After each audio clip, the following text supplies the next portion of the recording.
तो चलिए शुरू करते हैं आज का सेशन नंबर 116 और आते हैं क्वेश्चन नंबर फर्स्ट पर। देखिए क्वेश्चन फर्स्ट क्या कह रहा है, ये भी आपका सीजीएल का ही क्वेश्चन है। निम्नलिखित में से किस शहर में सवाई जय सिंह के संरक्षण में एक खगोलीय वेधशाला का निर्माण किया गया है? सवाई जय सिंह, जिनको जय सिंह द्वितीय के नाम से भी जाना जाता है, ठीक है। और इन्होंने एक नहीं दो नहीं टोटल 5 वेधशाला का निर्माण करवाया था, जिसे हम लोग जंतर मंतर के नाम से जानते हैं, ठीक है। तो इस टाइप से सवाल बनेगा ही, 5-5 बनवाए हुए ना, तो क्या करेगा कि ऑप्शन में कभी 4 दे देगा, 3 सही रहेगा, 1 गलत दे देगा, या फिर आपका 4 गलत रहेगा, 1 सही दे देगा। तो आपको पांचों याद रखना है कि कहाँ कहाँ ये वेधशाला का निर्माण करवाए थे, जिसको हम लोग किस नाम से जानते हैं? जंतर मंतर के नाम से जानते हैं, ठीक है, जंतर मंतर के नाम से जानते हैं। तो आज तो सबसे पहले जयपुर में स्थापना करवाए, है ना, जयपुर हो जाएगा। और बताओ आप, दिल्ली हो जाएगा, दिल्ली, वाराणसी, उज्जैन और मथुरा। 5 हुआ कि नहीं? काउंट करो पहले इसको, 2 4 1 5, है ना। जयपुर, दिल्ली, वाराणसी, उज्जैन और मथुरा में इन्होंने किस चीज का नाम निर्माण करवाया था? खगोलीय वेधशाला का, जो पूरी तरीके से किससे संबंधित था? खगोल विज्ञान पर संबंधित था, खगोल विज्ञान से संबंधित था। कौन करवाया है इसका स्थापना? सवाई जय सिंह, ठीक है। कौन करवाए हैं? सवाई जय सिंह। और सवाई जय सिंह, इनको जय सिंह द्वितीय के नाम से भी हम लोग जानते हैं, ठीक है। जय सिंह द्वितीय सवाल अगर देता है तो जय सिंह द्वितीय देगा, तो ये ना कि आप छोड़ के चले आओगे कि भैया सवाई जय सिंह ना होगा इसका आंसर, नहीं, जय सिंह द्वितीय पे वही आदमी था, ठीक है। अगर और भी इनके बारे में देखें तो आपके ये राजपूत शासक थे, कछवाहा राजपूत थे, ठीक है। और आप बताओ कि जयपुर शहर, जिसको हम लोग पिंक सिटी कहते हैं, जयपुर शहर की भी स्थापना इन्होंने ही करवाई थी, जो तत्कालीन अभी राजस्थान की राजधानी कौन सी है? तो आपका जयपुर है। देखो अच्छा, यहाँ पे सवाल क्या ना कि क्या पूछा सवाल में, किस शहर में करवाए थे? तो देखो अपना वाराणसी, प्रयागराज, यहाँ भी नहीं है भाई, यहाँ भी नहीं, यहाँ भी नहीं, क्या हो जाएगा इसका answer? Option number A, Varanasi में करवाए थे, ठीक है। अब देखो यहाँ पे एक क्वेश्चन बनता है कि जयपुर का संस्थापक तो हम लोग देखे ना कि कौन है? सवाई जय सिंह है, जय सिंह द्वितीय है, लेकिन जयपुर शहर का जो डिजाइन बनाया था वो कौन बनाया था? बताओ, जयपुर शहर का जो डिजाइन बनाया है वो कौन बनाया था? बताओ, डिजाइन का कोई और था, कौन हो जाएंगे? तो ये हो जाएंगे आपके, देखिएगा यहाँ पे, विद्याधर भट्टाचार्य जो है, ये क्या बनाए थे? तो आपके ये जयपुर शहर का डिजाइन इन्होंने ही तैयार किया था, इस चीज को याद रखिएगा। आंसर हो गया अपना ऑप्शन नंबर ए। बाकी आप 5 नाम याद रखना, ठीक है, जयपुर, दिल्ली, वाराणसी, उज्जैन और आपका मथुरा। नेक्स्ट में आते हैं, देखना, निम्नलिखित में से कौन भारत के सबसे कम समय तक सेवा करने वाले प्रधानमंत्री थे? आपका देखो अब थोड़ा सा विवादित क्वेश्चन बनेगा आपका, ये जो है ना सीजीएल जो इधर रिसेंट में हुआ है, जिसका पीटी का रिजल्ट निकला, उसी का ये क्वेश्चन है। देखो यहाँ पे अगर आते हैं तो बात करें अटल जी के बारे में, तो एक टाइम ऐसा आया था ना कि इन्होंने 13 दिन का भी कार्यकाल देखा था, ठीक है। 13 दिन में इनकी सरकार गिर गई थी, पता है ना आपको? 13 दिन मतलब ये आपका 16 मई 1996 से लेकर के 1 जून तक शासन किए थे एक टाइम में। 16 मई 1996 से लेकर के 1 जून, और ये ईयर कौन सा चल रहा था? 1996। लेकिन आगे जाकर के 13 महीना तक फिर शासन किए, और आगे जाकर के फिर ये पूर्ण कार्यकाल के लिए आए थे। तो वैसे तो ये आंसर नहीं होना चाहिए, क्योंकि सिर्फ 13 दिन तक शासन करके नहीं रह गए थे, आगे इनका शासन भी चला था, ठीक है। उसके बाद फिर अगर हम लोग देखें गुलजारी लाल नंदा, और आपका जो आंसर दिया गया है इस बार सीजीएल में गुलजारी लाल नंदा ही दिया गया है। इनके बारे में याद रखिएगा ना कि ये आपके कार्यवाहक प्रधानमंत्री रहे थे, ठीक है, कार्यवाहक पीएम। और कार्यवाहक पीएम कब बने थे? जब प्रधानमंत्री नेहरू की मृत्यु हो गई थी, तो ये कार्यवाहक प्रधानमंत्री बने थे। कब से कब तक? तो ये बने थे 27 मई 1964 से 9 जून तक, ठीक है। 27 मई 1964 से लेकर के 9 जून तक ये आपके क्या बने थे? तो आपके कार्यवाहक प्रधानमंत्री बने थे। और फिर उसके बाद क्या होता है कि पूर्ण प्रधानमंत्री का आपका चुनाव होता है। अगर बात करें चौधरी चरण सिंह के बारे में, तो इनके बारे में एक लाइन बड़ा फेमस है कि कौन सा ऐसा प्रधानमंत्री था जो आपका लोकसभा में, जो आपके संसद में एक बार भी शामिल नहीं हुआ, संसद में एक बार भी ये भाषण देने के लिए नहीं आए। इतना कम समय तक इनका टेन्योर था। और इनका कब था? तो इनका 28 जुलाई 1979 से लेकर के 28 जुलाई 1979 से लेकर के 14 जनवरी 1980 तक इनका शासन रहा था। याद रखिएगा, 28 जुलाई 1979 से लेकर के 14 जनवरी 1980 तक। यहाँ पे हम लोग किसके साथ जाएंगे? गुलजारी लाल नंदा साहब के साथ जाएंगे, आंसर हो जाएगा अपना। बात करें अभी कौन है हमारे प्रधानमंत्री, तो अभी है मोदी जी, ठीक है, नरेंद्र मोदी जी अभी हमारे प्रधानमंत्री हैं। और ये लगातार कब से प्रधानमंत्री चल रहे हैं? 2014 से। अभी हम लोग कहाँ पहुंच गए? 2024 में चल रहे हैं ना, तीसरे टेन्योर के लिए प्रधानमंत्री बन चुके हैं। अगर बात करें कि भारत में कोई महिला पीएम बनी है, तो जी हाँ बनी है। और कौन बनी है? इंदिरा गांधी जी, ठीक है, इंदिरा गांधी। और ये भी आपके 2 टर्म के लिए बनी थी। एक बार बनी थी 66 से 77 के बीच, और एक बार बनी 1980 से 84 के बीच, मतलब 11-4 इधर हो जाएगा ना। ये भी एक अच्छे खासा लंबा समय के लिए प्रधानमंत्री बनी थी, ठीक है ना। तो ये सब चीज याद रखिएगा। आंसर क्या हो जाएगा? Option according Gulzari Lal Nanda. CGL में भी इसका आंसर यही दिया गया। नेक्स्ट में आइएगा, क्वेश्चन नंबर 3 देखिएगा, रोटेला पांडुंगा, ठीक है, रोटेला पांडुगा या रोटी महोत्सव कहाँ मनाया जाता है? तो रोटी महोत्सव जो मनाया जाता है, ये मनाया जाता है आपका आंध्र प्रदेश में। कितने दिनों तक चलने वाला फेस्टिवल है? तो ये हो जाएगा आपका 5 दिनों तक ये चलने वाला फेस्टिवल है, ठीक है। क्या हो जाएगा? 5 दिनों तक चलने वाला फेस्टिवल है। अगर बात करें आंध्र प्रदेश के बारे में, तो आंध्र प्रदेश के सीएम कौन है? चंद्रबाबू नायडू। अभी बहुत चर्चा में ये स्टेट चल रहा है। चंद्रबाबू नायडू जो है यहाँ के सीएम हैं। गवर्नर के बारे में देखें तो एस अब्दुल नजीर जो हैं, ये कौन है? तो ये यहाँ के, बताओ कौन है? ये यहाँ के गवर्नर रहे हैं। अगर और भी देखें तो देखो, कर्नाटक का एक फेस्टिवल बहुत प्रसिद्ध है, पता है आपको कौन सा? कंबाला, जो आपका भैंस से संबंधित है, ठीक है। तमिलनाडु में अगर देखें तो बताना, जैसे कि आपका एक पोंगल होता है, तमिलनाडु का बहुत फेमस है। और टुगल पोंगल जो होता है वो केरला का बहुत प्रसिद्ध है। एक अगर बात करें तो देखिएगा, यहाँ पे एक फेस्टिवल है ड्री फेस्टिवल, शायद आप इसका नाम सुने हो, ड्री फेस्टिवल। बताओ ये कहाँ का है? ड्री फेस्टिवल जो है ये आपका अरुणाचल प्रदेश का बहुत ही प्रसिद्ध फेस्टिवल है। और भी अगर देखें तो उगादी के बारे में देखिएगा, तो उगादी फेस्टिवल जो है, ठीक है, ये कर्नाटका में भी मनाया जाता है, ठीक है। कर्नाटका हो गया, आंध्र प्रदेश हो गया, तेलंगाना हो गया, ठीक है। देखिएगा यहाँ पे कर्नाटक, आंध्र प्रदेश, तेलंगाना, इन सारे राज्यों में मनाया जाता है। बात अगर एक और फेस्टिवल देखिए, संगाई, तो ये कहाँ मनाया जाता है? ये मनाया जाता है आपका मणिपुर में। अगर और भी देखें, चेरी ब्लॉसम, ये फेस्टिवल कहाँ मनाया जाता है? तो ये मनाया जाता है आपका मेघालय में मनाया जाता है, मेघालय। और अभी देखो, अपने बिहार का सबसे पावन फेस्टिवल आ रहा है, सबसे पवित्र फेस्टिवल आ रहा है। कौन सा आ रहा है? तो ये आ रहा है आपका छठ पूजा। इन सारी चीजों को याद रखिएगा। आंसर क्या हो जाएगा यहाँ पे? ऑप्शन नंबर बी हो जाएगा। महाराष्ट्र का पुणे में देखो, गणेश उत्सव हो गया, शिवाजी उत्सव हो गया, ये बड़ा प्रसिद्ध फेस्टिवल है ना। चलो आगे आते हैं, क्वेश्चन नंबर 4 को देखिएगा। निम्नलिखित में से कौन भारत के राष्ट्रपति के चुनाव के लिए निर्वाचक मंडल का गठन नहीं करता है? देखो, सबसे पहले तो आ जाओ राष्ट्रपति। भारत का प्रथम नागरिक कौन होता है? तो राष्ट्रपति होता है। भारत में राष्ट्रपति कितने भी टेन्योर के लिए चुन के आ सकता है, कोई कंडीशन यहाँ पे लगा हुआ नहीं है, ठीक है। आर्टिकल 52 कहता है कि भारत में एक राष्ट्रपति होगा। आर्टिकल 53 कहता है कि कार्यपालिका प्रधान कौन होगा? राष्ट्रपति होगा। राष्ट्रपति अपने अधीनस्थ अधिकारियों के मदद से राष्ट्र का संचालन करेगा, ठीक है। 53 कह रहा था। 54 क्या कहता है? कि राष्ट्रपति का निर्वाचन होगा। 55 क्या कहता है? देखो 54 में और भी क्या बोलता है। 54 में कहता है कि राष्ट्रपति का निर्वाचन होगा, और किसके द्वारा होगा? तो एक निर्वाचक मंडली के द्वारा होगा। किसके द्वारा होगा? एक निर्वाचक मंडली के द्वारा होगा। और इस निर्वाचक मंडली में कौन कौन आएगा? ठीक है, ये जो आपका इलेक्टोरल कॉलेज होगा, निर्वाचन मंडली, इस निर्वाचन मंडली में कौन कौन आएगा? आर्टिकल 54 में क्या बता रहा है? तो इसमें बता रहा है भैया कि पहले तो आएंगे लोकसभा, ठीक है, दूसरे आएंगे राज्यसभा, और तीसरे आएंगे विधानसभा, और चौथे आएंगे दिल्ली और पुदुचेरी। दिल्ली और पुदुचेरी लिखिएगा, दिल्ली और पुदुचेरी के विधानसभा के, इतने सारे के क्या बताओ? इतने सारे के आपके निर्वाचित सदस्य कौन आएंगे?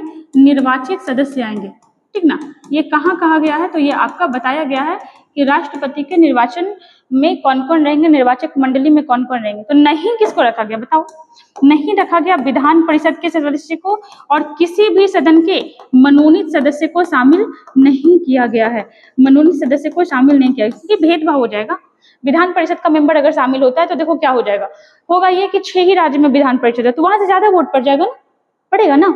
अगर मनोनीत सदस्य को शामिल करते हैं तो होगा क्या कि मनोनीत सदस्य फिर से हो सकता है उसी आदमी को पक्षपात करके वोट दे दे कि भाई वो है तो हमको चुने हैं, अगर वो हट जाएंगे तो कोई और आएगा, कोई और हमको हटा के किसी और को चुन देगा। मनोनयन होता है ना 12 व्यक्तियों का, होता है ना। तो वो चीज है कि इन लोगों को शामिल नहीं किया गया। ये आपका 54 कह रहा था, ठीक है। 53 पे, सॉरी 55 पे। 55 क्या बोलता है, राष्ट्रपति के निर्वाचन की विधि, है ना, तरीका, राष्ट्रपति का निर्वाचन कैसे होगा। तो देखो राष्ट्रपति का निर्वाचन का तरीका आपका आर्टिकल 55 में दिया गया, लेकिन आगे जाकर के ना राष्ट्रपति उपराष्ट्रपति निर्वाचन अधिनियम बनाया गया, समझ रहे हो ना।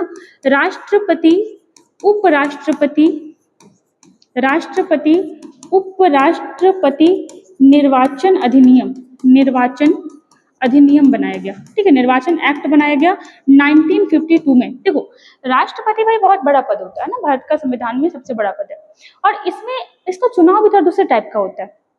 नॉर्मली चुनाव में क्या होता है कि आप गए एक आदमी को वोट देकर चले आए ना, बट राष्ट्रपति के चुनाव में क्या होता है ना, अनुपातिक तरीके से वहां पे वोट पड़ता है। मतलब अगर 10 आदमी चुनाव में खड़ा हुआ ना, तो आपको 10 आदमी को वोट देना पड़ेगा कि पहले में ये पसंद, दूसरे में ये, तीसरे में ये, चौथे में ये, इस टाइप से एक्सेट्रा चलता है। तो आप बताओ कि अगर राष्ट्रपति के चुनाव में 50 आदमी खड़ा हो जाएगा, और अगर वोट देने वाला अभी अगर देखें ना कितने आदमी वोट देते हैं, तो लोकसभा, राज्यसभा, विधानसभा के मनोनीत सदस्य कुल मिलाकर के 4809 व्यक्ति राष्ट्रपति के निर्वाचन में भाग लेते हैं। आप बताओ कि 4808 मतलब 4800 लगभग आ रहा है। तो अगर 4800 आदमी, अगर 100 आदमी को 1 2 3 करके नंबरिंग करके वोट देगा, बैलेट पेपर पे होता है, ईवीएम पे नहीं होता है, ठीक है, बैलेट पेपर पे होता है। तो सोच लो कि राष्ट्रपति के चुनाव में कितना टाइम लगेगा। इसलिए ये चीज ध्यान रखा जाता है कि राष्ट्रपति के चुनाव में कम से कम कैंडिडेट खड़ा हो, ठीक है। तो 1952 में जो राष्ट्रपति का चुनाव का प्रणाली था ना, तो यहाँ पे आपका एक टर्म यूज होता है। कौन सा टर्म यूज होता है, चलो देखते हैं यहाँ पे। देखो तो राष्ट्रपति के चुनाव में एक टर्म यूज होता है, कौन सा, तो एक टर्म होता है प्रस्तावक का, ठीक है। एक टर्म होता है आपका प्रस्तावक का, एक टर्म होता है अनुमोदक का, अनुमोदक का, और एक टर्म यूज होता है आपका जमानत राशि का, ठीक है। एक टर्म यूज होता है आपका जमानत राशि का।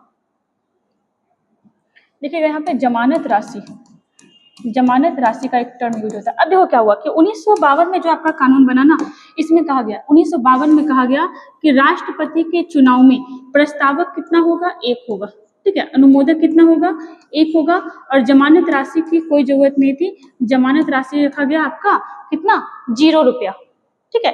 शुरुआत में क्या रखा गया कि भाई आपका प्रस्तावक कितना होगा, अनुमोदक कितना होगा, और जमानत राशि नहीं रखा गया।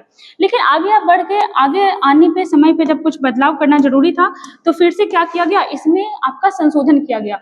तो अब कौन सा एक्ट आ जाएगा, राष्ट्रपति उपराष्ट्रपति निर्वाचन संशोधन अधिनियम, संशोधन अधिनियम। और ये कब हुआ, ये हुआ आपका 1974 में, 1974 में। और इसमें क्या किया गया ना कि संख्या बढ़ा दिया गया। प्रस्तावक की संख्या कितनी कर दी गई, अब कर दी गई 10। उसके बाद फिर अनुमोदक की संख्या कर दी गई 10, और जमानत राशि की संख्या कर दी गई 2500। प्रस्तावक अनुमोदक का चर्चा बहुत बार किए हुए हैं, इसलिए इसको छोड़ के आगे बढ़ रहे, ठीक है। आगे फिर क्या हुआ कि फिर से जरूरत पड़ा, ठीक है। 52 में हुआ, 74 में हुआ, और फिर आपका जब जरूरत पड़ने पर 1997 में फिर से संशोधन किया गया। और अब क्या कर दिया गया कि प्रस्तावक कितने होंगे, 50, अनुमोदक कितने होंगे, 50, और आपका जमानत राशि कितना होगा, तो ये हो जाएगा आपका 15,000। मतलब कोई भी कैंडिडेट अगर राष्ट्रपति के चुनाव के लिए खड़ा होना चाहता है तो उसके पास 50 प्रस्तावक होने चाहिए, 50 अनुमोदक होने चाहिए, और 15,000 रुपया वो जमानत राशि जमा करेगा। किसके पास जमा करेगा, तो ये जमा करेगा किसके पास बताओ, आरबीआई के पास। और टोटल वैध मत का अगर उस व्यक्ति को 1/6 नहीं मिलेगा, तो इसका जो जमानत राशि है ये क्या हो जाएगा, जब्त हो जाएगा। अब देखो 15,000 रुपया राष्ट्रपति के चुनाव के लिए जो खड़ा हो रहा है, कोई बड़ी बात नहीं है उसके लिए, ठीक है। 15,000 रुपया कोई बड़ा अमाउंट नहीं है, बट होता क्या है ना कि जमानत राशि जब जब्त हो जाता है तो वो बहुत ही बेइज्जती टाइप का फील होता है, समझ रहे हो ना। तो ये चीज होता था। तो यहाँ पे याद रखिएगा कि इसमें आपका जो राष्ट्रपति का चुनाव होता है वो किस एक्ट के माध्यम से होता है, राष्ट्रपति उपराष्ट्रपति निर्वाचन अधिनियम 1952, और इसमें 2 बार संशोधन हुआ, 1974 1997 में। आई होप कि आपको समझ में आ गया होगा। यहाँ पे अपना आंसर क्या था, देखो अपना आंसर बस यही था ना कि राष्ट्रपति के चुनाव में कौन भाग नहीं लेता है। चलो बता दो, आप ही बताओ इसका आंसर क्या होगा। चलो देख लो, लोकसभा का निर्वाचित सदस्य, प्रत्येक राज्य का विधानसभा का निर्वाचित सदस्य, विधान परिषद के निर्वाचित सदस्य, राज्यसभा के निर्वाचित सदस्य। कौन सा नहीं होगा? ऑप्शन नंबर सी, इनको हक नहीं दिया गया है शामिल करने के लिए। इन फ्यूचर अगर ऐसा होता है कि सारे राज्यों में विधान परिषद बन जाएगा, ठीक है, अभी तो 6 राज्य में है, इन फ्यूचर अगर ऐसा कंडीशन आता है कि सारे राज्यों में विधान परिषद बन जाएगा, तब क्या हो सकता है आपका? सारा राज्य का विधान परिषद भी शामिल हो सकता है। चलो आगे आते हैं। देखना क्वेश्चन नंबर 5, एग्जाम वॉरियर्स पुस्तक के लेखक कौन है? एग्जाम वॉरियर ये हमारे प्रधानमंत्री जी के द्वारा लिखा गया, और प्रधानमंत्री में भी कौन प्रधानमंत्री? तो हमारे वर्तमान प्रधानमंत्री नरेंद्र मोदी जी के द्वारा इस बुक को लिखा गया। अगर बात करें ना तो नरेंद्र मोदी जी के द्वारा और भी कई बुक्स लिखे गए, जैसे देखिएगा एक हो जाएगा आपका ज्योति पुंज, ज्योति पुंज, ठीक है, और देखना आपका सामाजिक समरसता, सामाजिक समरसता, ठीक है, ये भी किसके द्वारा लिखा गया? तो हमारे प्रधानमंत्री जी के द्वारा लिखा गया। और भी देखिएगा आपका अ जर्नी, ठीक है, और भी देखिएगा सेतुबंध। ये सारे बुक्स जो हैं, ये सारे बुक्स जो हैं किसके द्वारा लिखे गए? तो नरेंद्र मोदी। अब देखो होता क्या ना कि वो देखो वो हमारे प्रधानमंत्री हैं, आपके पास इतना फुर्सत नहीं होता है कि आप ये लिखते होंगे तो दोबारा पढ़ते भी नहीं होंगे कुछ स्टूडेंट को छोड़ करके। तो हमारे प्रधानमंत्री के पास तो इतना काम है, तो उनके पास टाइम कैसे आएगा इतना सारे बुक्स लिखने का? तो बुक्स लिखने के लिए किसी और व्यक्ति को रखा जाता है, ये अपना बात बताते हैं, और उस बुक में लेखक के द्वारा, चूंकि लेखक का जो लेखन शैली है वो अलग होता है। अगर हम और आप बैठ जाएंगे बुक लिखने के लिए तो हमारा थोड़ा सा नजरिया चेंज हो जाएगा, उस प्रॉपर शब्द का हम लोग चयन नहीं कर पाएंगे जो लेखक लोग कर लेता है। तो लिखता कोई और है, ओपिनियन इनका होता है, ठीक है, ओपिनियन लिखने वाला का होता है। जैसे आप नाम पढ़ रहे हो कि हमारे प्रधानमंत्री जी के द्वारा लिखा गया, तो ये इन 3-4 बुक का नाम याद रखिएगा। और आपको पता है नरेंद्र मोदी जी पे भी बहुत सारे बुक लिखे गए हैं। जैसे अगर एक बुक के बारे में बात करें नरेंद्र मोदी जी का, तो बुक का नाम है Narendra Modi the man the times, ठीक है, Narendra Modi the man the times, the man the times, ठीक है, ये नरेंद्र मोदी जी पर लिखा हुआ एक बुक है, ठीक है। क्वेश्चन में आपको आप इसको अलग से लिखिएगा, ऐसा मत लिख लीजिएगा। Narendra Modi the man the times, ये पुस्तक कौन लिखा है? तो ये पुस्तक लिखे हैं नीलांजन मुखोपाध्याय, ठीक है। कौन लिखे हैं? तो ये लिखे हैं नीलांजन मुखोपाध्याय। एग्जाम में पूछा हुआ क्वेश्चन है, मुखोपाध्याय, तो इस चीज को याद रखिएगा, ठीक ना। चलो आगे आते हैं, देखिएगा क्वेश्चन नंबर 6। नेक्स्ट में आ जाओ, निम्नलिखित में से किस राज्य में हरिके आर्द्र भूमि स्थित है? हरिके आर्द्र भूमि, इसको 1990 में शामिल किया गया। कहाँ? रामसर साइट में है। कहाँ? तो ये आपका पंजाब में है, बांध है, और किस नदी पर स्थित है? तो व्यास और सतलज नदी पर, ठीक है। किस नदी पर स्थित है? व्यास और सतलज नदी पर स्थित है, ठीक है। आंसर क्या हो जाएगा? पंजाब। अगर और भी देखें कि अभी 2024 तक भारत में कितने रामसर साइट है, तो अभी 2024 तक भारत में आपके कितनी? तो 85 रामसर साइट है। कितने रामसर साइट है? 85, जिसमें से सबसे ज्यादा कहाँ है? तो तमिलनाडु में। सबसे ज्यादा कहाँ है? तमिलनाडु में। उसके बाद सबसे ज्यादा कहाँ है? उसके बाद आपका है, बताओ, यूपी में। हमारे बिहार में कोई रामसर साइट है? तो हाँ, हमारे बिहार में 3 रामसर साइट है, ठीक है। हमारे बिहार में 3 रामसर साइट है। पहला कौन है बताओ? पहला जो है ये आपका कांवड़ पक्षी अभ्यारण्य, कांवड़ पक्षी अभ्यारण्य, बताओ कहाँ है? ये आपका पड़ता है बेगूसराय जिला में, ठीक है, बेगूसराय जिला में। फिर एक हो जाएगा नागी पक्षी अभ्यारण्य, नागी पक्षी अभ्यारण्य, और एक हो जाएगा आपका नकटी पक्षी अभ्यारण्य। दोनों कहाँ पड़ेगा? तो दोनों पड़ता है आपका, बताओ, जमुई जिले में। दोनों कहाँ पड़ता है? जमुई जिले में। तो याद रखिएगा, क्योंकि 3 है ना, तो इसलिए 3 इंपॉर्टेंट हो जाता है आपके लिए, है ना। चौथा कोई और ऑप्शन दे देगा, बोलेगा कि बताओ अपने बिहार में इनमें से कौन सा रामसर साइट नहीं है। रामसर दिवस कब मनाया जाता है? ठीक है, रामसर दिवस जो है आपका, ये कब मनाया जाता है? इसको आर्द्र भूमि दिवस मेनली हम लोग कहते हैं, ठीक है। तो याद रखिएगा कि आर्द्र भूमि दिवस जो है, आर्द्र भूमि वेटलैंड डे है, आर्द्र भूमि दिवस, ये मनाया जाता है आपका 2 फरवरी। आंसर क्या हो जाएगा? Option number A. आप बताना कमेंट करके कि भारत का सबसे पहला रामसर साइट कौन था? भारत का सबसे पहला रामसर साइट कौन था? आ जाओ 7 में। आप देखो, क्लोरोफिल का धातु आयन घटक क्या है? सवाल कर रहा है आपसे कि क्लोरोफिल जो है ना, क्लोरोफिल जो है इसमें कौन सा धातु पाया जाता है? तो क्लोरोफिल में जो है आपका मैग्नीशियम धातु पाया जाता है। कौन सा धातु पाया जाता है? मैग्नीशियम। और क्लोरोफिल में मैग्नीशियम धातु होता है, इस बात की जानकारी कब हुई थी? 1906 में, 6 में। क्लोरोफिल का क्या काम होता है? तो क्लोरोफिल का जो काम होता है ना, वो सूर्य का जो एनर्जी होता है, सूर्य का जो प्रकाश होता है, उसे ऊर्जा अवशोषित करता है। ठीक है, सूर्य का जो प्रकाश होता है, सनलाइट जो होता है, उससे क्या करता है? ऊर्जा अवशोषित करता है। और उस ऊर्जा का प्रयोग जो है, उस ऊर्जा का प्रयोग जो है CO2 से क्या बनाने में यूज कर लेता है? उस ऊर्जा का जो प्रयोग है वो क्या करता है? CO2 को कार्बोहाइड्रेट बनाने में यूज कर लेता है। और कार्बोहाइड्रेट क्या है? तो कार्बोहाइड्रेट जो है एक प्रकार का ग्लूकोज होता है, जो बॉडी को क्या करता है? एनर्जी देता है, मनुष्य को भी एंड पौधों को भी। ठीक है, तो याद रखिएगा कि क्लोरोफिल की वजह से सूर्य की एनर्जी से पौधा जो है ये क्या कर रहा है? CO2 से क्या बना रहा है? कार्बोहाइड्रेट बना रहा है। ठीक है, कार्बोहाइड्रेट का फॉर्मूला क्या होता है? C6H12O6, है ना। अपना आंसर क्या हो जाएगा यहाँ पे? बताओ, ऑप्शन नंबर सी। नेक्स्ट में आ रहे क्वेश्चन नंबर 8 देखना क्या सवाल है। मेगास्थनीज डॉट डॉट के दरबार में एक यूनानी राजदूत था, है ना। आपसे यहाँ पे शासक का नाम दिया हुआ है, बोल रहा है कि बताओ भाई कि मेगास्थनीज जो है ये किसके दरबार में एक राजदूत के रूप में था। तो देखो हुआ क्या था ना कि 305 BC से लेकर के 303 BC के बीच में क्या हुआ था? किसके बीच? तो सेल्यूकस निकेटर और भारतीय शासक चंद्रगुप्त मौर्य के बीच क्या हुआ था? युद्ध हुआ था। ठीक है, और ऑब्वियस सी बात है कि इस युद्ध में विजेता कौन रहा था? इस युद्ध में जो विजेता है ये चंद्रगुप्त मौर्य रहा था। ठीक है, इस युद्ध में जो विजेता है ये चंद्रगुप्त मौर्य रहा था। सेल्यूकस निकेटर हार गया था और इसी बदले में सेल्यूकस निकेटर 4 क्षेत्र जो है ये चंद्रगुप्त मौर्य को दिया था अपनी बेटी, जिसका नाम क्या था? कार्नेलिया, या इसी को कहा जाता था हेलेना। इसका विवाह क्या किया? चंद्रगुप्त मौर्य से कर दिया। और एक मेगास्थनीज नामक एक राजदूत को कहाँ भेज दिया? चंद्रगुप्त मौर्य के दरबार में भेज दिया। और ये मेगास्थनीज जब भारत में रहा था, ठीक है, मेगास्थनीज जब भारत में आया, चंद्रगुप्त मौर्य के दरबार में रहा, तो कब से कब तक रहा था? तो आप ये देखिएगा 302 BC से लेकर के 288 BC तक ये भारत में रहा था। और भारत में रहा तो भारत में सबसे ज्यादा पाटलिपुत्र शहर का चर्चा किया और बोला कि ये बहुत बड़ा शहर था। ठीक है, ये पाटलिपुत्र का चर्चा किया काफी। एक बुक लिखा है, किस बुक में इसका चर्चा किया? इंडिका नामक बुक में चर्चा किया। और भारत को बहुत ही सुख और समृद्धि से भरा हुआ देश बताया था। ठीक है, भारत को सबसे बड़ा सुख और समृद्धि से भरा हुआ देश बताया था। और ये कहाँ का था? तो ये आपका एक यूनानी राजदूत था। ठीक है, कौन था? ये आपका एक यूनानी राजदूत रहा था। तो बताओ इसका आंसर क्या हो जाएगा? आप तो बता दोगे? चंद्रगुप्त मौर्य, है ना। क्या हो जाएगा इसका answer? Option number A, Chandragupta Maurya. Seleucus Nicator भी किसी का राजदूत था, पता है आपको? बताना किसका था। चलो आते हैं नेक्स्ट में। क्वेश्चन नंबर 9 देखिएगा। निम्नलिखित में से कौन सा कथन सही है? चलो कथन पढ़ते हैं।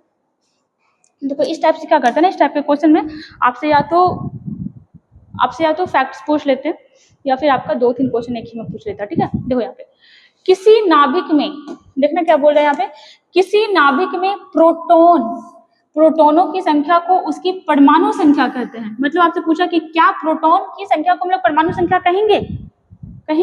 चलो नेक्स्ट पढ़ते हैं। पहले प्रोटोनों और न्यूट्रॉनों की कुल संख्या इसकी द्रव्यमान संख्या मास नंबर कहलाती है।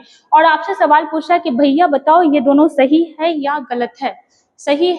तो सबसे पहले तो आते हैं हम लोग एक व्यक्ति पे जिनका नाम था जॉन डॉल्टन बताया कि भाई कोई भी चीज होता है ना वो छोटे छोटे कण से बना होता है। जैसे आपका ये पेन हुआ, आपका ये बोर्ड हुआ, ये मोबाइल जो हुआ, ये किसी ना किसी छोटे छोटे मॉलिक्यूल से बना हुआ है। और वो जो छोटा पार्ट है, सबसे छोटा, वो क्या कहलाता है? वो एटम कहलाता है। वो क्या कहलाता है? वो कहलाता है आपका परमाणु। क्या कहलाता है? एटम कहलाता है परमाणु। जिससे हम लोग पढ़े हमारा बॉडी जिस छोटे छोटे पार्टिकल से मिलकर बना हुआ वो क्या कहलाता है? That is cell. क्या कहलाता है? वो सेल कहलाता है, कोशिका कहलाता है। तो पहले तो डॉल्टन साहब ने ये बताया कि किसी भी चीज का सबसे छोटा कण जो है वो एटम होता है। ठीक है, लेकिन होता क्या है कि देखो समय के अनुसार नहीं बदलोगे बाबू, पीछे रह जाओगे। समय के अनुसार बदलना बहुत जरूरी होता है। इनका तो ये सिद्धांत है, जैसे आप भी अपने घर परिवार समाज में देखते होगे, ये नहीं करना चाहिए, वो नहीं करना चाहिए, वो उस समय के अकॉर्डिंग नहीं करना चाहिए था। अभी के अकॉर्डिंग हो सकता है कि वो करना सही होगा। जैसे देखो जॉन डॉल्टन साहब क्या बोले थे कि एटम से छोटा कोई चीज नहीं होता है। लेकिन आगे धीरे धीरे जब खोज हुआ तो पता चला कि नहीं भैया, एटम से छोटा भी कुछ होता है। जब आप एटम को छोटा करके देखोगे ना तो आपको कुछ इस टाइप का स्ट्रक्चर दिखेगा, जिसके अंदर आपका प्रोटॉन और न्यूट्रॉन रहता है, और जो आपका इलेक्ट्रॉन होता है वो इस टाइप से चक्कर काट रहा होता है। ये जो इलेक्ट्रॉन होता है ना वो इस टाइप से चक्कर काट रहा होता है। तो देखो जरूरी नहीं है कि पुराना बात सही ही हो। ठीक है, ऐसा नहीं बोले कि गलत ही होगा बट सही ही हो कोई जरूरी नहीं है, वो उस समय के अकॉर्डिंग सही था, ये इस समय के अकॉर्डिंग बदलाव के बाद भी सही हो सकता है। जैसे डाल्टन भी अपने आप में सही थे, लेकिन जब खोज हुआ तो पता चला कि नहीं, इनको कुछ जानकारी नहीं मिली थी जो अब मिल गया। और अब आप नहीं कह सकते हो कि एटम सबसे छोटा होता है, एटम के अंदर भी कुछ होता है, और एटम के अंदर क्या होता है, प्रोटॉन होता है, न्यूट्रॉन होता है और आपका इलेक्ट्रॉन होता है, ठीक है। और ये किस प्रोसेस में होता है, किस स्ट्रक्चर में होता है, तो आपका इस टाइप से होता है। किसी भी एटम को जो आप देखते हो तो बीच में प्रोटॉन और न्यूट्रॉन होता है, और इलेक्ट्रॉन जो होता है ये बाहर की ओर क्या कर रहा होता है, चक्कर काट रहा होता है, ठीक ना। चलो यहाँ पे और भी आगे हम लोग आगे देखते हैं। जैसे देखिएगा, अगर बात करें प्रोटॉन के बारे में, प्रोटॉन, इलेक्ट्रॉन और आपका न्यूट्रॉन, अगर बात करें हम लोग प्रोटॉन, इलेक्ट्रॉन और न्यूट्रॉन के बारे में, तो जो प्रोटॉन है, ठीक है, प्रोटॉन पे जो है आपका पॉजिटिव चार्ज होता है, ठीक है, इस पे पॉजिटिव चार्ज होता है, इस पे निगेटिव चार्ज होता है, और ये क्या होता है, ये न्यूट्रल होता है, इसके पास कोई भी चार्ज नहीं होता है। अगर हम लोग देखें कि प्रोटॉन का खोज कौन किया था, तो प्रोटॉन का जो खोज था ना, ये गोल्डस्टीन किया था, ठीक है, कौन किया था, गोल्डस्टीन। लेकिन इसका नामकरण कौन किया था, रदरफोर्ड किया था, रदरफोर्ड। अगर बात करें इलेक्ट्रॉन के बारे में, तो इलेक्ट्रॉन का खोज कौन किया था, इलेक्ट्रॉन का खोज किया था थॉमसन किया था, ठीक है। और न्यूट्रॉन का खोज कौन किया था बताओ, तो न्यूट्रॉन का खोज किया था चैडविक किया था। कौन किया था, चैडविक। तो हुआ ना कि समय के अनुसार यहाँ पे क्या हुआ, परिभाषा चेंज हो गया। अब देखो, अब आपसे सवाल जो किया था उसका जवाब अभी तक नहीं मिला। सवाल क्या था आपसे, सवाल ये था कि भैया प्रोटॉन की संख्या को परमाणु संख्या कहते हैं क्या, है ना, प्रोटॉन और न्यूट्रॉन की संख्या को द्रव्यमान संख्या कहेंगे क्या। तो चलो देखते हैं इसको। जैसे हम लोग कार्बन को उठाते हैं, तो आप अगर कार्बन के बारे में देखते हैं, तो जब आप कार्बन को प्रतीक के साथ देखिएगा ना, तो यहाँ पे आपको 6 लिखा हुआ मिलेगा, यहाँ पे 12 लिखा हुआ मिलेगा, ठीक है।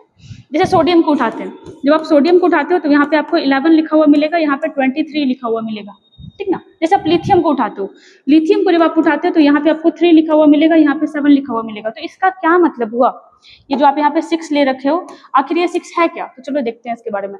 जो आपका नीचे लिखा हुआ है ना, नीचे वाले पोर्शन में जो लिखा हुआ है, इसको कहा जाता है परमाणु संख्या। क्या कहा जाता है इसको, परमाणु संख्या, ठीक है। एक में लिख दिए, बाकी सारा अंडरस्टूड वाली बात है। इसको क्या कहते हो आप, इसको आप कहते हो द्रव्यमान संख्या। क्या कहते हो इसको, द्रव्यमान संख्या, मास नंबर, इसको हम लोग कहते हैं द्रव्यमान संख्या। अब इसका क्या मतलब हुआ, सवाल अपना था, देखो हम लोग वहां पे आ जाएंगे जवाब पे। अब देखो, किसी भी जो आपका एलिमेंट होता है, किसी भी जो धातु होता है, तत्व होता है, ठीक है, किसी भी धातु जो होता है उसमें परमाणु संख्या क्या होता है। तो सबसे पहले तो आ जाओ कि एक हम लोग अभी टर्म यूज कर रहे थे, प्रोटॉन, न्यूट्रॉन, इलेक्ट्रॉन। तो परमाणु संख्या जो होता है ना, हमेशा परमाणु संख्या जो होता है हमेशा किसके बराबर होता है, प्रोटॉन की संख्या के बराबर होता है। किसके बराबर होता है, प्रोटॉन की संख्या के बराबर। तो ध्यान से देखो, परमाणु संख्या जो है हमेशा किसके बराबर होता है, प्रोटॉन की संख्या के बराबर होता है, ठीक है, एक फैक्ट हुआ। दूसरा, प्रोटॉन की संख्या जितनी भी होती है, किसी भी तत्व में जितना प्रोटॉन का संख्या रहेगा उतना ही इलेक्ट्रॉन का भी संख्या रहेगा। समझ रहे हैं, क्या बोले कि किसी भी तत्व में प्रोटॉन का संख्या जितना रहेगा, इलेक्ट्रॉन का संख्या भी उतना ही रहता है। इसका मतलब हम लोग को यहाँ पे एक चीज समझ में आया कि अगर हम इलेक्ट्रॉन 1 है तो वहां पे प्रोटॉन भी कितना होगा, 1, और परमाणु संख्या भी कितना होगा, 1, ठीक है। चलो यही चीज हम लोग देख रहे थे यहाँ पे। तो पहले तो ये पता चला कि भाई नीचे में जो लिखा हुआ है वो क्या लिखा हुआ है, परमाणु संख्या। और जैसे ही हमको ये समझ में आया कि नीचे में जो लिखा हुआ है ये परमाणु संख्या है, तो यहाँ से 2 फैक्ट हमारे पास आ गए कि प्रोटॉन संख्या भी यही होगा और इलेक्ट्रॉन संख्या भी यही होगा, ठीक है। यहाँ तक अब ऊपर में आते हैं। अब देखो द्रव्यमान संख्या क्या होता है, तो द्रव्यमान संख्या हमेशा 2 चीज को जोड़ के बनता है। किसको किसको जोड़ के, तो प्रोटॉन और न्यूट्रॉन को जब आप जोड़ते हो तो क्या निकल जाता है, द्रव्यमान संख्या। प्रोटॉन और न्यूट्रॉन को जब आप जोड़ते हो तो क्या निकल जाता है, द्रव्यमान संख्या निकल जाता है। अब यहाँ पर आपको कार्बन का द्रव्यमान संख्या कितना दिया हुआ है, 12, और हमको पता है कि किसको किसको आप जोड़े हैं तब 12 आया है, तो प्रोटॉन और न्यूट्रॉन को जोड़े, लेकिन हमको नहीं पता कि न्यूट्रॉन कितना है, ये भी नहीं पता कि इसमें इलेक्ट्रॉन कितना है, नहीं पता ना। तो देखो कैसे निकलेगा, ऑलरेडी हम लोग निकाल चुके हैं कि इसमें प्रोटॉन की संख्या कितनी है, तो प्रोटॉन की संख्या है देखो 6, क्योंकि ऑलरेडी पता है परमाणु संख्या वही प्रोटॉन संख्या और वही इलेक्ट्रॉन संख्या। तो जैसे ही पता चला कि प्रोटॉन संख्या कितना है, 6, तो जैसे ही आप 12 के बराबर में इसको 6 रखिएगा और यहाँ पे n लिखिएगा, तो पता चल गया ना कि आप यहाँ पे कितना रखिएगा, तो 12 आ जाएगा, 6। अब ये मैथ वाला यहाँ पे अंडरस्टूड वाली बात है, बच्चा वाला चीज है ये। तो यहाँ पे समझ में आ जाना चाहिए कि प्रोटॉन का संख्या 6 था, यहाँ पे भी 6 रखेंगे तो 12 आ जाएगा, मतलब न्यूट्रॉन का भी संख्या कितना आ गया, यहाँ पे 6 आ गया। और इस तरीके से आप यहाँ पे निकाल लिए कि प्रोटॉन संख्या कितना था, 6 था, और जितना प्रोटॉन उतना ही इलेक्ट्रॉन 6 हो गया। और यहाँ पे कैलकुलेशन करके हम क्या निकाल लिए, न्यूट्रॉन निकाल लिए, और न्यूट्रॉन भी कितना आया था, 6 आया था, ठीक है। तो वैसे यहाँ पे भी निकल जाएगा, लिथियम का भी निकल जाएगा और आपका सोडियम का भी निकल जाएगा। तो कैलकुलेट करिएगा, ठीक ना, और इसका आंसर बताइएगा कमेंट बॉक्स में। चलो हम लोग क्वेश्चन पे आते हैं कि क्वेश्चन क्या बोल रहा था। देखो आपसे सवाल क्या किया था कि किसी नाभिक में प्रोटॉन की संख्या को उसकी परमाणु संख्या कहते हैं, कहेंगे? बताओ इसको, अभी यही देखे थे ना, किसी नाभिक में प्रोटॉन की संख्या को उसकी परमाणु संख्या कहते हैं। सही बात है, तो पहला स्टेटमेंट सही था आपका। दूसरा देखते हैं, प्रोटॉन और न्यूट्रॉन की कुल संख्या को द्रव्यमान संख्या का निर्माण करती है, दोनों मिलकर के द्रव्यमान संख्या निकालता है। ये भी सही है। इट मीन्स कि अपना आंसर क्या हो गया, ऑप्शन नंबर सी। 1 और 2 दोनों सही है, बाकी दोनों का आप निकाल के बताइएगा कि सोडियम और लिथियम का प्रोटॉन संख्या, इलेक्ट्रॉन संख्या और न्यूट्रॉन संख्या क्या होगा। चलो आगे आते हैं, देखिएगा लास्ट क्वेश्चन। वह संक्रामक कारक, देखो कितना लंबा लाइन दिया है, कुछ नहीं, देखो लास्ट आते आते आपको समझ में आ जाएगा कि एक शब्द का क्वेश्चन था, लेकिन बस और बस कंफ्यूज करने के लिए इतना लंबा क्वेश्चन देता है। बोर्ड पे इतना लंबा लग रहा है तो वो आपका वो जो होता है जिसपे एग्जाम होता है कंप्यूटर, उस पर कितना छोटा लगता, बड़ा लगता होगा, देख करके कितना लंबा लगता होगा। ये देखिएगा, वह संक्रामक कारक क्या कहलाता है जिसमें आमतौर पर एक प्रोटीन आवरण में एक न्यूक्लिक अम्ल अणु होता है, ठीक है, न्यूक्लिक एसिड होता है, और जो केवल एक मेजबान के जीवित कोशिकाओं के भीतर ही गुना करने में सक्षम होता है। कितना को तो समझ ही नहीं आएगा कि बोला क्या है, गुना भी जोड़ रहा है, बायोलॉजी का वो आपका गुणसूत्र न्यूक्लिक भी डाल रहा है। टोटल मिला करके अगर यहाँ पर आप एक चीज पढ़ रहे हैं, मेजबान, ठीक है, मेजबान जीवित कोशिका, इसको आप एक टर्म में बोल सकते हो होस्ट बॉडी। होस्ट बॉडी आपसे ये सवाल कर रहा है कि ऐसा कौन सा जीव है जो बाहर में रहेगा, ठीक है, तब वो आपका निर्जीव रहेगा, और जैसे ही उसको एक होस्ट बॉडी मिल जाएगा, मतलब उसको अपने अंदर रखने वाला बॉडी मिल जाएगा। बहुत का बात नहीं हो रहा है यहाँ पे, ठीक है, यहाँ पे एक जीव का बात हो रहा है कि कोई एक ऐसा जीव है जिसको एक बॉडी मिल जाएगा रहने के लिए, तभी जाकर के वो सजीव होगा, ऐसे वो आपका निर्जीव में काउंट होगा। अगर आप बायोलॉजी थोड़ा भी पढ़े तो आपको याद आ रहा होगा कि एक सेल का एक्सेप्शन चलता है, और कौन सा चलता है, वो चलता है आपका वायरस। वायरस को एक्सेप्शन में रखा गया, क्यों? क्योंकि वायरस अगर इस बोर्ड पर वायरस है, ठीक है, अगर इस पेन पे वायरस है तो वायरस निर्जीव अवस्था में, नॉन लिविंग रूप में, लेकिन जैसे ही हमारे हाथ में ये पेन सटा और इस पेन पे वायरस था, अब वो वायरस मेरे शरीर में आ गया और अब वो किस रूप में रहने लगा, अब वो सजीव बन गया। तो यहीं पे टोटल मिलाकर के आपका एक लाइन यही पूछ रहा था, ठीक ना। और देखो यहाँ पे ऑप्शन है ना, देखो वायरस, यहाँ पे क्या हो जाएगा इसका आंसर, वायरस। और ये भी आपका पूछा हुआ क्वेश्चन है, रिसेंट में पूछा है।